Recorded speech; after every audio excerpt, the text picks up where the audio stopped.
JK எனும் நண்பனின் வாழ்க்கை.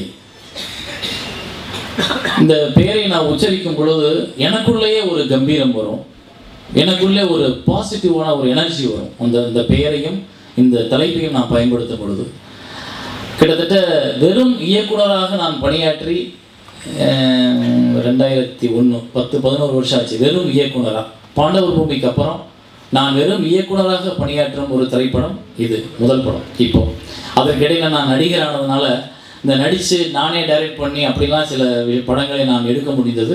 ஆட்டோகிராஃப், தவமாய் தவம் எல்லாம். அந்த லாஸ்ட்டாக வந்து நான் பொக்கிஷம் டைரக்ட் பண்ணி முடிச்சுட்டு அதுக்கப்புறம் முரண் அந்த மாதிரியான படங்கள் நான் நடிச்சுக்கிட்டு இருக்கும் பொழுது, இப்போ சமீபத்தில் சென்னையில் ஒரு நாள் 3 பேர் 3 இருக்கு, அது வரைக்கும் நடிச்சுக்கிட்டு இருக்கும் பொழுது எனக்குள்ள இந்த டைரக்டராக இருக்கிற உள்ள ஒருத்தன் தூங்கிக்கிட்டு என்னை ரொம்ப எப்போ பார்த்தாலும் எங்கேயாவது அரிக்குது சொரிஞ்சுக்கிட்டு இருக்கிற மாதிரி ஆகிட்டேன் நான். ஏன்னா அவ்வளோ என்னமோ ஒரு வேகம் உள்ளுக்குள்ளே எதையோ ஒன்று வச்சுக்கிட்டு சுமந்துக்கிட்டு இருக்கிற மாதிரி. ஸோ அது இந்த கதை வந்து என்னென்னா, எனக்கு நான் சில இடங்களில் சில சம்பவங்களை பார்த்தேன். அந்த சம்பவங்களை பார்த்ததுக்கப்புறம் எனக்குள்ளே ஏற்பட்ட பாதிப்பு தான் இந்த படம். இந்த விஷயம் வந்து மக்களுக்குள்ளே போய் சேரணும். அதே சமயத்தில் அவங்க விரும்புகிற மாதிரி இன்னைக்கு உள்ள யங்ஸ்டர்ஸ், இன்னைக்கு உள்ள மாணவர்கள், இல்லை இன்னைக்கு உள்ள பெற்றோர்கள், இல்லை இன்னைக்கு திரையரங்கத்துக்கு வர ரசிகர்கள், அவங்களுக்கு இதை எப்படி சொன்னால், ஏன்னா நல்ல படத்தை கொஞ்சம் கூட கமர்ஷியல் கலக்காமல் காமெடி கலக்காமல் நான் ரொம்ப கவிதையாக படம் பண்ணுவேன் அப்படின்னு சொல்லும் பொழுது தம்பி முத்துக்குமார் எனக்கு ஃபோன் பண்ணி இது 10 வருஷம் கழித்து வந்திருக்க படம்னு சொல்கிறார். ஸோ அப்படி பண்ணும்போது 10 வருஷம் கழித்து படம் வந்திருக்கலாம், ஆனால் 10 வருஷம் கழித்து சேர்ந்து இருக்கிறதுக்கான வாய்ப்பு இல்லை. அதே மாதிரி படம் தொடர்ந்து பண்ணலாம். ஏன்னா பொக்கிஷம் பண்ணும் பொழுது மாயக்க நடிகோ பொக்கிஷம் அந்த இழப்புலேருந்து நான் வெளியில் வர்றதுக்கு ரொம்ப கஷ்டப்பட்டேன். ஸோ இப்போ நான் வந்து என்ன பண்ணேன், முடிவு பண்ணேன், எந்த படமாக இருந்தாலும் அவனுக்கு எளிமையாக அவன் ரசிக்கிற மாதிரி அவன் சந்தோஷப்படுற மாதிரியே ஒரு படத்தை பண்ணணும்னு முடிவு பண்ணி இந்த கதையை உருவாக்கும் பொழுது இந்த ஜேகேக்கு அப்புறம் நான் உருவாக்கின முதல் கதாபாத்திரமே சந்தானத்தோட கதாபாத்திரம் தான். ஏன்னா வேணும்னு முடிவு பண்ணேன். காமெடி கண்டிப்பாக வேணும் படத்துக்கு. காமெடி இல்லாட்டி இன்றைக்கி வந்து படம் பார்க்குறவங்களுக்கு ஏகப்பட்ட ப்ரெஷர், டென்ஷன். ஸோ அவங்கள அதுலேருந்து மீட்கிறதுக்கு, அதுலேருந்து ரிலாக்ஸ் பண்ணுறதுக்கு தான் நம்ம படம் பண்ணுறோம். அந்த ரிலாக்ஸேஷன்லையும் நம்ம ஒரு சின்ன நல்ல விஷயத்த சொல்லணும். அந்த நல்ல விஷயத்தை ஜனரஞ்சகமாக சொல்லுவோம்ன்றது அந்த படத்தை நான் முயற்சி பண்ணியிருக்கேன். இந்த படத்தை நான் பண்ணும்பொழுது எனக்கு முதல்ல ஆக்சுவலி முடிச்சுட்டு நான் என்னோட ப்ரொடக்ஷன் நானே டைரக்ட் பண்ணுறேன் அப்படின்றப்போ ரொம்ப நாள் ஆனதுனால இயல்பாகவே சினிமாவில் வந்து கொஞ்சம் வெற்றி வரும்பொழுது, வெற்றிகள் நிறைய குவிந்துக்கிட்டு இருக்கும்போது தான் உடனே எல்லாரும் ஃபோக்கஸ் ஆகும். எல்லா டைரக்டரும் படம் பண்ணுவாங்க, எல்லா ஆர்டிஸ்டும் டேட்டு கொடுப்பாங்க, எல்லா ப்ரொடியூசரும் போய் வைப்பாங்க. அப்புறம் கொஞ்சம் தாமதம் ஆகும்பொழுது மெதுவாக அந்த மாயை இயல்பு மாயை வந்து மெதுவாக விலகும். அப்புறம் ஓகே அவராக நின்றுக்குருவார், நம்ம ஏன் போகணும் அப்படின்லாம் சில ஒன்று வரும். அந்த மாதிரி காலகட்டத்தில் தான் இப்போ இது என்னோட நிலை. ஜேகே ஆரம்பிக்கும் பொழுது நான் நிறைய நடிகர்களை மூவ் பண்ணும்போது அவங்க எல்லாம் பிஸியாகவும் இருக்காங்க. அப்புறம் சில பேருக்கு வந்து நம்மளோட பண்ணுறதுல பெரிய உடன்பாடும் இல்லை, அதான் உண்மை. ஏன்னா இல்லை சேரன் சார் பொற்காலம், தவமாய் தவம் வந்து ஆட்டோகிராஃப் ரொம்ப இந்த சென்டிமெண்ட்டான படம் பண்ணுவார். இன்றைக்கி நம்ம கொஞ்சம் யூத்தாக அப்படி பண்ணோம் அப்படின்னு சொல்லி இந்த கதையை கேட்காமலேயே நிராகரித்துட்டாங்க. அப்போ நிராகரிச்சுக்கும் போது எனக்குள்ள ஒரு ஒரு மறுபடியும் ஆட்டோகிராஃப்க்கு முன்னாடி ஒரு கோபம் வந்தது மாதிரி. ஏன்னா ஒரு ஆனால் அந்த கோபத்தை வெளிப்படுத்தலாம். ஓகே அவங்க நினைக்கிறதுல தவறு இல்லை, இதுதான் இயல்பு, இதுதான் சரி, இப்படி தான் இருக்கும். ஸோ நம்ம தான் நம்மளை ப்ரூவ் பண்ணி காட்டணும் அப்படின்னு சொல்லிட்டு நான் இந்த கதையை நான் யாரை படித்து பண்ணலாம் அப்படின்னு தேங்கிட்டே இருந்தப்போ என்கிட்ட ஒருத்தர் சொன்னார், சார் நான் இப்போ நண்பர்கள் அசிஸ்டன்ட் எல்லாத்தையும் பேசும்போது சர்வானந்த் அப்படின்னா, யார் சர்வானந்த் அப்படின்னு நான் அப்போ அவங்களே சொன்னாங்க, இல்லை சார் எங்கேயும் மாமா அந்த பையன் நல்லா பண்ணியிருந்தார், அவர் தெலுங்கு அப்படின்னு. அப்படியா, ஹைதராபாத்தில் இருக்கார், அப்படியா, நல்லா பண்ணியிருந்தான், நல்ல பையன், அமைதியாக இருக்கான், கரெக்டாக இருக்கான், அந்த கேரக்டர் கரெக்டாக இருக்கான், பட் நமக்கு பிஸ்னஸ் அதெல்லாம் எப்படி அப்படின்னு. இல்லை சார் அந்த பையனுக்கு நல்ல மாஸ் இருக்குது, அவருக்கு வந்து ஒரு லேடிஸ்கிட்ட இல்லை மக்கள்கிட்ட ஒரு அமைதியான பையன் நல்லா இருக்கான்ற ஒரு நேம் கிடச்சிருக்கு அந்த படத்தில். ஸோ அவரை நம்ம அந்த கேரக்டர் நம்ம பலம் இருக்குது சார், நம்ம கதையோட பலம் இருக்குது, நம்ம ஏன் யோசிக்கணும். அப்போ உடனே சர்வானந்தை ட்ரை பண்ணலாம் அப்படின்னு சொல்லும் பொழுது நிறைய பேர் வந்து சொன்னாங்க, சார் எங்கேயும் மேய்ப்பதுக்கப்புறம் தமிழ்நாட்டிலேருந்து கிட்டத்தட்ட ஒரு 50-60 ப்ரொடியூசர்ஸ் போயிட்டாங்க படம் பண்ண சொல்லி, 50 கதைகளோட போயிட்டாங்க. ஆனால் அவர் எதையுமே ஒத்துக்க மாட்டேன்றார் சார், ரொம்ப பயங்கரமான ஆளாக இருக்கார், எல்லா கதையும் கேட்டுட்டு நல்லா இல்லைன்னு சொல்கிறார் சார். அப்புறம் அவருக்கு வந்து ரொம்ப கதை சொல்லி திருப்திப்படுத்துறது ரொம்ப கஷ்டமாக இருக்குது அப்படின்னா. இப்போ ஐபிஎல் சீசன் இல்லையா, நான் அந்த விக்கெட்டு ஒன்றா நான் எப்படி விழுத்தாட்டினேன்னு பேசுகிறேன் சொல்கிறேன். என்னென்னா அப்படியே சொல்கிறார் அந்த பையன். ஆமாம், எப்படி யார் போனாங்க முன்னாடி, அப்புறம் சில டைரக்டர் பேர்லாம் சொன்னாங்க, சில எனக்கே தெரிஞ்சவங்களாம் சொன்னாங்க, சார் நாங்கள் போனோம் சார், கதை சொன்னோம் பிடிக்கலன்ட்டார் அப்படின்னு. அப்படி என்னப்பா அந்த பையன் ஒரு கதையை வந்து தேர்ந்தெடுக்கிறாரு, இங்கே பார்த்துருவோம், சரி அப்பாயின்மெண்ட் வாங்க போகலாம் ஹைதராபாத்துன்னு சொல்லிட்டு போனேன். என்னதான் பண்ணிடுவார் இவர் அப்படின்னு. என்ன இப்போ அப்படி என்ன ஒரு கதையில் சூறப்புலியா இல்லை என்ன 10 படம் பண்ணிட்டாரா இல்லை என்ன அப்படின்னு போயிட்டா அங்கே போய் உட்கார்ந்த உடனே அவர் அந்த கதையை அப்படியே மெதுவாக கேட்டே இருந்தார். கேட்டுக்கிட்டே இருந்துட்டு ஒரே ஒரு கொஸ்டின் மட்டும்தான் கேட்டார் என்கிட்ட. அந்த கொஸ்டினில் நான் பதில் சொன்ன உடனே அப்படியே ஒத்துக்கிட்டார். நான் அந்த கதையை நான் பண்ணுறேன் சார், நான் இது வரைக்கும் வந்து நிறைய ஸ்கிரிப்ட் கேட்டிருக்கேன், ஆனால் இது மாதிரியான ஒரு ஸ்கிரிப்ட் நான் கேட்கல சார். இதை கேட்ட உடனே எனக்கு நான் பண்ணணும்னு தோணுது சார், நான் பண்ணுறேன்ட்டு. ஸோ அங்கே ஃபஸ்ட்டு விக்கெட்டு அங்கே விழுத்தாட்டியாச்சு. அங்கே விழுத்தாட்டின உடனே அதுக்கப்புறம் இந்த படத்தை படத்தோட பட்ஜெட் வந்து பார்த்தீங்கன்னா படமாக வந்து ரொம்ப லேவிஷாக பண்ணணும்னு முடிவு பண்ணேன். நிறைய, அதாவது இன்றைக்கி வந்து தொழில்நுட்பம் ரொம்ப அவசியம், படத்தை வந்து எவ்வளோ ஃப்ரெஷ்ஷாக கொடுக்குறது ரொம்ப அவசியம், படம் வந்து டெக்னிக்கலாகவும் பெருசாக இருக்கணும். ஸோ எல்லாத்தையும் ஈடு கொடுக்கும் பொழுதுல நிறைய செலவழிக்கணும். அப்போ நானும் இல்லை சர்வானந்தோ இல்லை சேர்ந்துக்கிட்டு இவ்வளோ பெரிய பட்ஜெட்டை தாங்க முடியுமா அப்படின்னா தாங்க முடியாது. அப்போ தான் நான் முடிவு பண்ணேன், சரி இந்த படத்தை பைலிங்குவலில் பண்ணலாம். ஏன்னா அவருக்கு தெலுங்குலேயும் வந்து நல்ல மார்க்கெட் இருக்குது, நிறைய படங்கள் பண்ணியிருக்காரு. தெலுங்கில் அவர் வந்து ஒரு நல்ல ஆர்டிஸ்டாக அவருக்கு ஒரு மரியாதை இருக்குது. தெலுங்கு வந்து ஒரு பெரிய ஆக்ஷன் ஹீரோ கிடையாது, ஒரு பெரிய சூப்பர் ஸ்டார் கிடையாது, ஆனால் சர்வானந்த படம் நல்லா இருக்குங்க அப்படின்ற ஒரு நேம் வந்து தெலுங்கில் கிரியேட் பண்ணி வச்சுருக்காரு.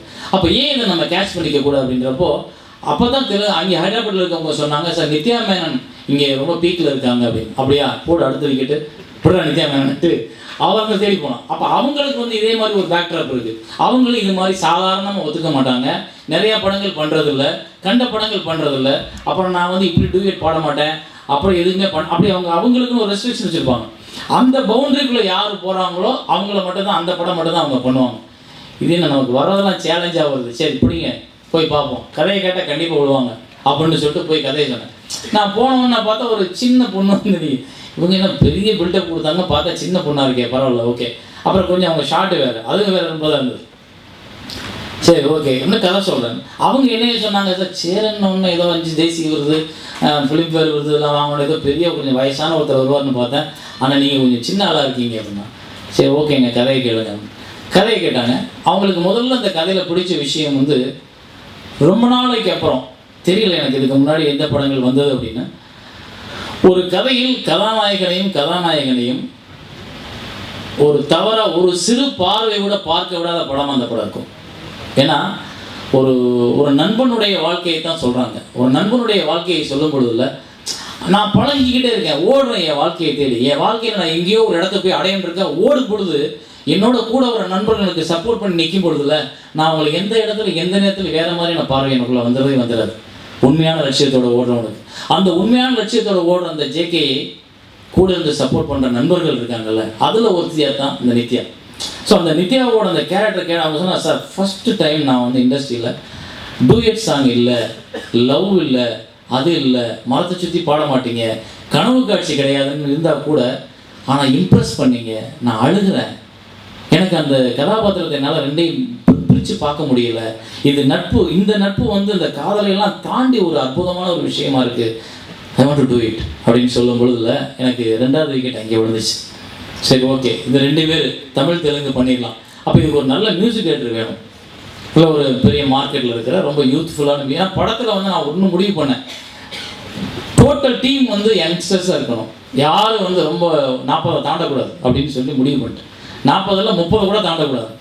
அப்போ வந்து எனக்கு ஜிவி பெஸ்ட்டு சார் அப்படின்னாங்க. ஜிவி வந்து கொஞ்சம் ஃப்ளெக்சிபிள், கொஞ்சம் யங் டைரக்டர்ஸ் நிறைய பண்ணுறாரு, அப்புறம் படங்களெல்லாம் இல்லை ஒரு சம்பளம் கொஞ்சம் நிறையா இருக்குமே, சார் பேசுவோம், வேணும் சார் தான் கூப்பிட்டு போனார், பேசுவோம்ப்பா போய் பேசுவோம் வாடா அப்படின்னு கூப்பிட்டு போனார்.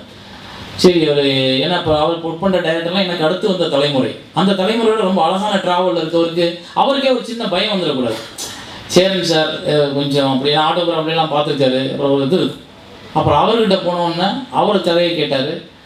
அவர் கதையை கேட்டுகிட்டே இருக்கும் பொழுதே அவருக்குள்ள அப்படியே ஒரு கற்பனை வந்தது. அப்புறம் அவரோட சம்பளம்ன்ற ஒரு பார்டர் ஒன்று வச்சுருந்தாரு. அந்த பார்டரை வந்து இந்த கதையை கேட்டு, சார் நான் இதுக்கு இதெல்லாம் கேட்க மாட்டேன், அப்புறம் நான் வந்து உங்களோட மிகப்பெரிய ரசிகன், I want to do this film, நான் உங்களோட ஒர்க் பண்ணேன், எனக்கு சம்பளம் ஒரு பெரிய பொருட்டே இல்லை, நீங்கள் என்ன கொடுத்தாலும் நான் வாங்கிக்கிறேன், இந்த படம் பண்ணுறேன் சார் கண்டிப்பாக, பிகாஸ் ஆஃப் திஸ் சப்ஜெக்ட் அப்படின்னாரு. ஸோ அங்கேயே எனக்கு ஒரு 3வது விக்கெட் விழுந்துச்சு. இப்படி படத்தில் ஒவ்வொரு கேரக்டரும், சித்தார்த் அரவான் முடிச்சுட்டு வந்திருக்காரு. அப்புறம் அவரும் பார்த்தீங்கன்னா ஒரு இன்ஸ்டியூட் ஸ்டூடெண்ட், ரொம்ப ஸ்டைலாக அரவானில் ஒர்க் பண்ணியிருந்தார். அவர் யாரடி நீ மோகினி, அதுக்கு முன்னாடி படங்கள் எல்லாமே நல்ல படங்கள். ஆனால் அவர் வந்து ஒரு வளர்ந்து வர்ற ஒரு இடத்துல இருக்க ஒரு கேமராமேன், அவரோட ஒர்க் பண்ணணும். அப்புறம் செல்வகுமார் ஆர்ட் டைரக்டர், அப்புறம் ஒவ்வொருத்தரும், இப்போ முத்துக்குமார் யுகபாரதி எல்லாரையுமே நான் வந்து உள்ளுக்குள்ளே இழுத்து சண்முகப்பிரியா அவங்க வந்து எனக்கு இப்போ தான் கடைசி ஷெட்யூலுக்கு முன்னாடி தான் பழக்கம். என்னென்னா இந்த படத்தில் வந்து பார்த்திங்கன்னா ஒவ்வொரு சீனும் வந்து க்ரியேட்டிவாகவே இருக்கும். எங்கேயுமே நான் வந்து காம்ப்ரமைஸ் ஆகக்கூடாது. ஒன்று இன்னொன்று வந்து எதுக்குமே பழைய விஷயம் இது மாதிரி வந்திருக்குன்னா அது தூக்கி போட்டு வேண்டாம், புதுசாக அப்படி நாங்கள் புதுசாக தேடலை நிறைய நாங்கள் புதுசாக க்ரியேட் பண்ணுறதுக்கு எங்களுக்கே ஒரு ஃப்ரெஷ் எனர்ஜி கிடைச்சிச்சு. அப்போ வந்து ஒரு காட்சி இருக்கும் படத்தில்.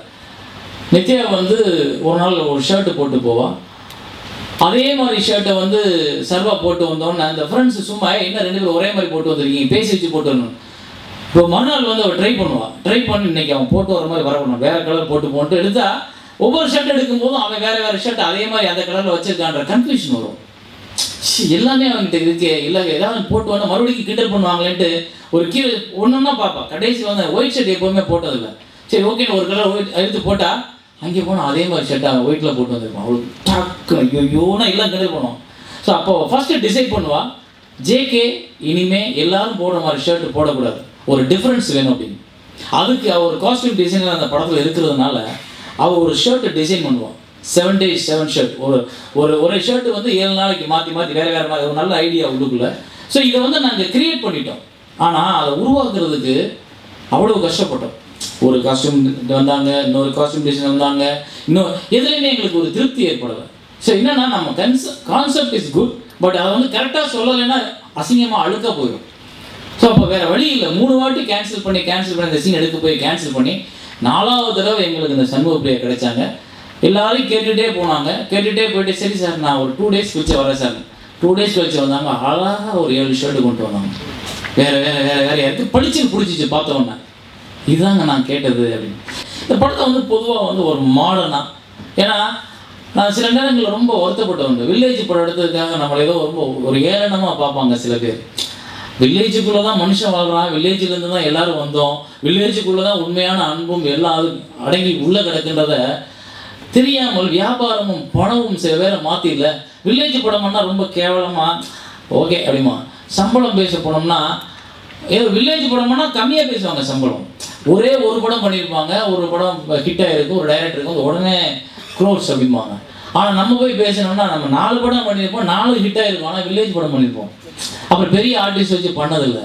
அப்போலாம் வந்து இல்லை நான் வந்து என்னை ஒதுக்கப்பட்டப்போ இல்லை இவர் வந்து இது இல்லை இவருக்கு இவ்வளோதான்றப்போ எனக்குள்ள ஒரு பெரிய கோபமும் ஆற்றாமையும் வந்தது. அதுக்கு ஒரு சரியான காலம் இந்த படத்தில் கிடைச்சது. இந்த படத்தை அவ்வளோ மாடர்னாக அவ்வளோ ஃப்ரெஷ்ஷாக இந்த படத்தில் நாங்கள் தேடின லொக்கேஷன் வந்து யாருமே தேடி இருக்க முடியாது. இந்த படத்தில் நாங்கள் எடுத்திருக்க காட்சிகள் வந்து ஒவ்வொன்றையும் நாங்கள் விளைச்சிருக்கோம். ஒன்றொன்றையும் நான் வந்து கிளாஸ் மாதிரி கொண்டு வர முயற்சி பண்ணியிருக்கோம். ஏன்னா இது என்னை திரும்ப வேற ஒரு மனிதனாக வேற ஒரு சேரனாக அடையாளப்படுத்த போக ஒரு படம். ஒரு ஒரு சேரன் எப்படி கேட்கணும். அப்புறம் திறமைன்றது எடுத்துக்கிற ஒரு கான்செப்டை நம்ம எப்படி சொல்கிறோன்றதுல இருக்குது.